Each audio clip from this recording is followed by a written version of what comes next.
Welcome to Digital Asset News. Take the top stories in cryptocurrency and digital assets and break them down to bite-sized pieces. Today, we've got some breaking news. First up, Morgan Stanley becomes the very first big US bank to offer its wealthy clients access to Bitcoin funds. And the key word here is wealthy. Why they do it, what's going on? I'll tell you all about it in a second. On top of that, we're going to take a look at the new Grayscale trusts, and there are 5 new cryptocurrency and digital assets to take a look at.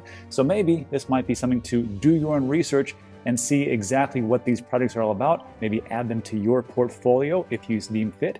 Also, take a look at the Blockchain African Conference, which is going to be happening tomorrow. Keynote speaker is Charles Hoskinson and a lot of big name players. And finally, I minted the Tomato coin, and I am the proud owner of 2 million Tomato coins, which I did on the Cardano blockchain. So we'll go over all that, why I did it. But first, let's take a look at what's going on into the market. So today it is the 17th? 17th. It is almost 10 a.m. El Paso, Texas time. Got to get this done so I can go get my vaccine. Great for me. And what's going on here? Well, total market cap has been slipping a little bit. Now we're down. Well, not really. We're at 1.7 trillion. Remember just a year ago when we broke through 200 billion, 300 billion? People were like, wow, 300 billion. We're on our way back. And now we're, poo-pooing all over like 1.7 trillion. One's 2, one's 3. So of course it's always the same thing, bigger, stronger, faster. Let's get it here as quick as possible because we want everything yesterday. But that's pretty much not how it works. Anyhow, let's see the actual prices of what's going on. Let me blow this up so you can see what I'm talking about. And here we are. So looking at the charts, which it's always interesting to see what's going on as far as price action goes.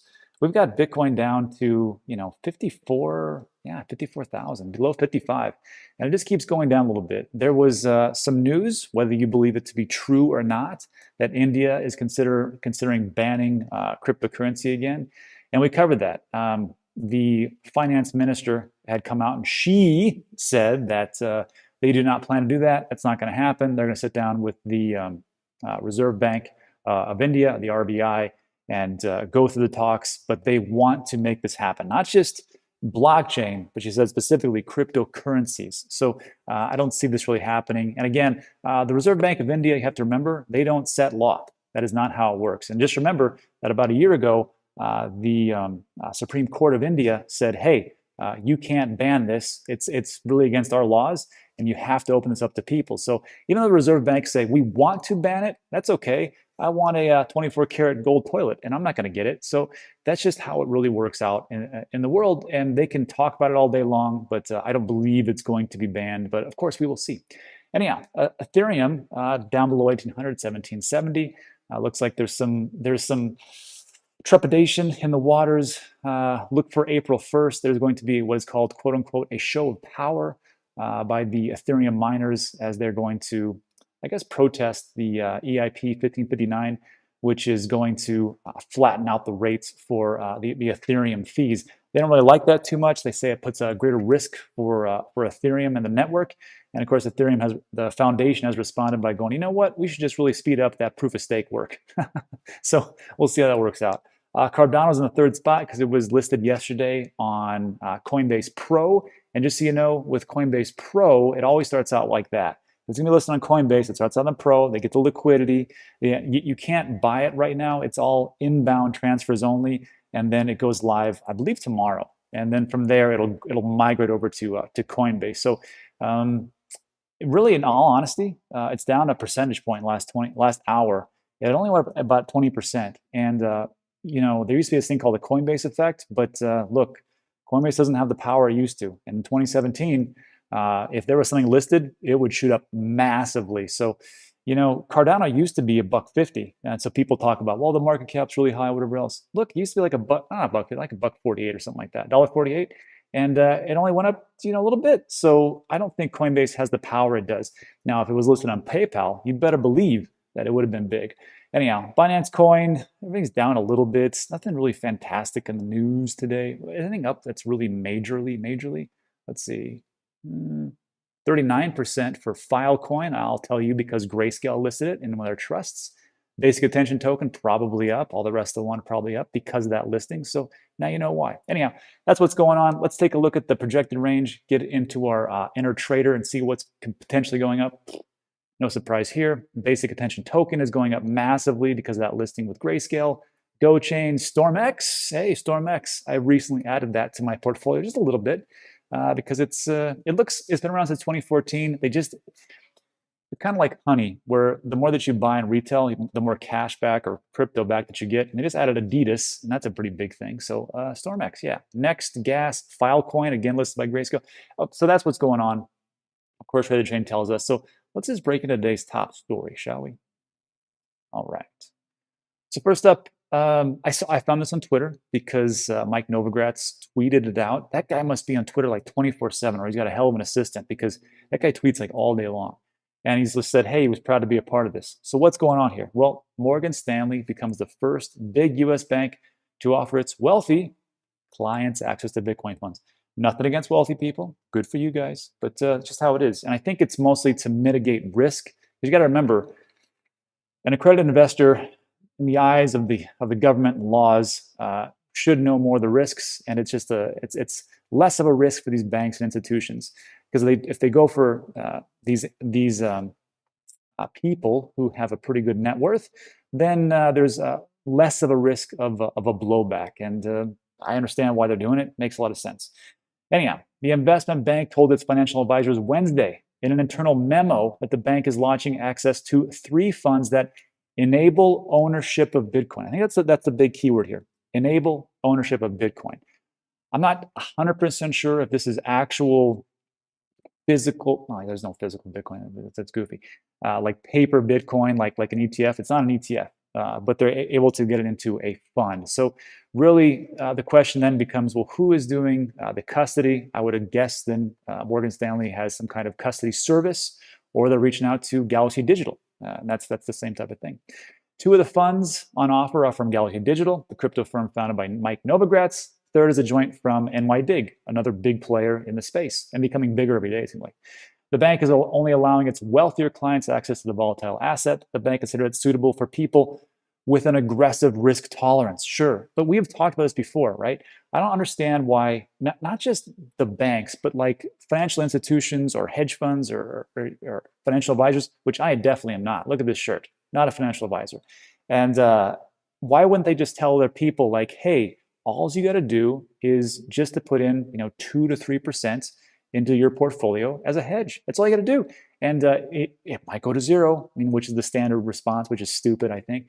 But if they just say that, then people will be like, yeah, okay, I have a little bit of risk. I think 2% or 1% will be okay. I don't understand. But this is what they are doing here in this situation. So yeah, let's see how it works out. Anyhow, the bank considers who is wealthy to have at least 2 million in assets held by the firm. Investment firms need at least 5 million at the bank to qualify for the new stake. So if you have that much of money, then sure, let them do it. And the question then becomes like, well, why do you have to have all that money when you can just go to Coinbase and you can just go to Voyager and just get it yourself? You understand?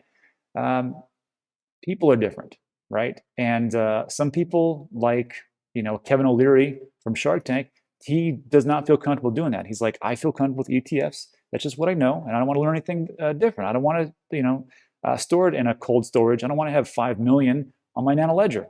Okay, that's fine. Same thing here, right? Everybody's different. Everybody has their own risk tolerance. Everybody wants to do it a certain way. And some people will say, yeah, but you've got to own it because if it's not your keys, not your crypto. Calm down. Everybody's got things going on in their lives, right? If you're single mom, 5 kids running around, working 2 jobs and trying to invest, good luck. So that's just all I'll say about that. I welcome everybody who's into cryptocurrency digital assets. I don't care how you do it, just get in here before it's too late. All right, and to finish up, the investment bank, a giant in the wealth management, has $4 trillion in client assets, and the rest of it is kind of boring. But that's the big thing, right? So you've got a huge bank, and they're making waves, and they're telling their investors, like, look, if you have this much, 2 million or 5 million, or what are the criteria, put this much into one of our funds for cryptocurrency. And they're talking to not just a little bit of people, 4 trillion assets under management. So now you're going to have people who are going to hear about this story because CNBC is going to cover this all day long. And then all of a sudden people are like, what's that? What's going on? I should get into that because if the wealthy people are doing it, that's smart money. I need to get in there. Before you know it, tidal wave, FOMO, hockey stick, everything goes up. Anyhow, let me know what you think in the comments section. Let's move on to our next piece. Yeah, this one. So before I get going, who likes this shirt? Look at this shirt. Look at this. Let me show you something. See this? Average shirt, right? Not a big deal. It's okay. Get yourself one of these. These are called classic tees, and I love them. So far, I was reached out by the CEO and owner, and he goes, "Hey, can I do a promo spot on your channel?" I said, "No, I don't really do promo spots," and that's just it. He goes, "Well, can you talk about it?" "Sure." And then I'll give you an affiliate link, and then you can see if people like them. So they are, if you use the affiliate link of Dan15, it gives you 15% off. And the reason why I partnered with them, or I am talking about this right now, first of all, it's super comfortable. I don't like t-shirts that are really loose and everything else because I'm not a big guy. I'm just really not. But if I have something like this, a little bit more fitted in the arms, but then has what I like to consider a dad bod, a little bit more room in the stomach, I will take that all day long. And because my channel is 93% males, kind of a sausage party. So like with this situation, I think this would be appropriate if you like these types of shirts. And the last reason why I partner up with them is this, is that part of the proceeds goes to help homeless vets get shelter in Georgia. So look, if you're into, I always am trying to find like a t-shirt that fits me instead of like those regular t-shirts. That's what everything fits me. Because again, not a big guy, but if it's tapered, it feels good. It's soft. It's a premium t-shirt. I love it. And I just got this yesterday, so I thought I'd tell you all about it. To grab one of these shirts, all you got to do is go to trueclassictees.com. The link is like the third link in the description below, and just put in, I'll show you right here when you check it out, Dan15, and apply that and you get 15%. You don't have to use Dan15. You just go to True Classic Tees and check it out. But hey, if you want to use the discount, there you go. Anyhow, that is that little snippet part. Let's move on to our next piece, which you're all here for. Grayscale. All right, so Grayscale. The thing with them is that, you know, we have the Bitcoin Trust, we have the Ethereum Trust, and it's at a premium. Well, Grayscale just went ahead and said, you know what, those are doing fantastic. We have other ones, but here's our 5 new ones. And for me, when I saw this, I thought to myself, you know what, these types of cryptocurrencies, I really need to take a deeper dive into, because if Grayscale, who was one of the first ones to do a trust and really got heavy into Bitcoin. And even on their charter, it states that they can't sell Bitcoin. It's only in a trust. It's in their charter. They can't sell it. So when they take a look and they say, hey, you know what? We like these types of assets, basic attention token. Okay, I got some of that. Chainlink. Okay, I got some of that. Decentraland Trust, Filecoin Trust, and Live Peer Trust. You really would want to take a deep dive as to why these guys did it. Maybe this will make sense for you. This is not financial advice, but when I see something like this, I think to myself, maybe I should take a deeper dive into Decentraland, which would be mostly Mana. Filecoin, they just had a listing over at Coinbase, and it does pretty well. It is all about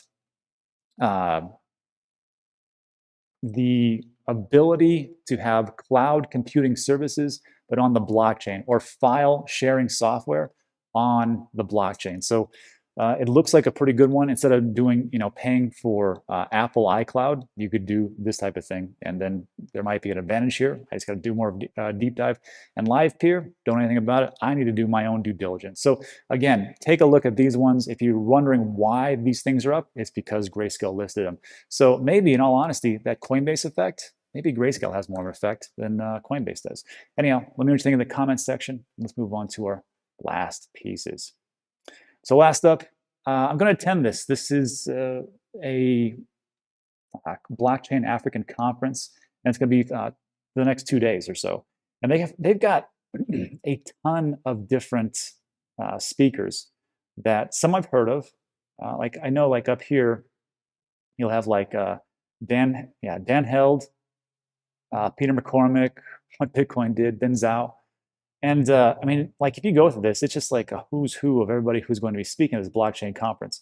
And if you remember, we had talked before about what Cardano was doing as far as decentralized finance, and then starting to work into the different countries, not just like the shops and merchants, but the actual different countries and the legislature there to get Cardano into that space as far as DeFi. Now, some people in the comment section, Rob, you're stupid. Sure. And they said that, because it's Africa, it's all big song and dance. They're all going to talk about it, but they're not going to implement squat. So I'm like, well, you know what, maybe. I mean, look, everybody talks about the US government like, they're not going to do anything. And they do get some things done every so often. So in all honesty, I think that blockchain is ripe for an African country, especially sub-Saharan Africa, when we talk about the underbanked or unbanked. And I could definitely see why this would be a big boom. So I will be attending, and I'll let you know everything about it as far as what is going on. Looks like a pretty good one. So, and again, if Cardano moves into Africa and, people actually start building on it, then this should be pretty great. So we will see how it all works out. Let me know your thoughts in the comment section. And the last piece I want to share with you is that I minted Tomato Coin on Cardano. So I finally got Tomato Coin. I've been talking about it forever. It never existed. It was just a made up type of thing, but I thought it was a pretty good one. And, if you go to CardanoAssets.com, you can check it out. You can find Tomato Coin. And I got 2 million of them. So I don't know exactly what I'm going to do with it. I just want to see exactly what Cardano can do, and that's just one of the things. So I will let everybody know the plans for Tomato Coin. In all honesty, I have no idea. I have no idea. It was just an impulse thing. So we'll see how it all plays out.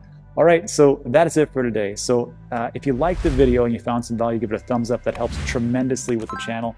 Also, if you like these types of videos, I'm going to put 2 more up on the left and right. You can check those out. And but that is it for today. So thanks so much for stopping by. Also, I will put a link for the t-shirts in the description. So thanks a lot. I appreciate it. And I'll see you in the next one.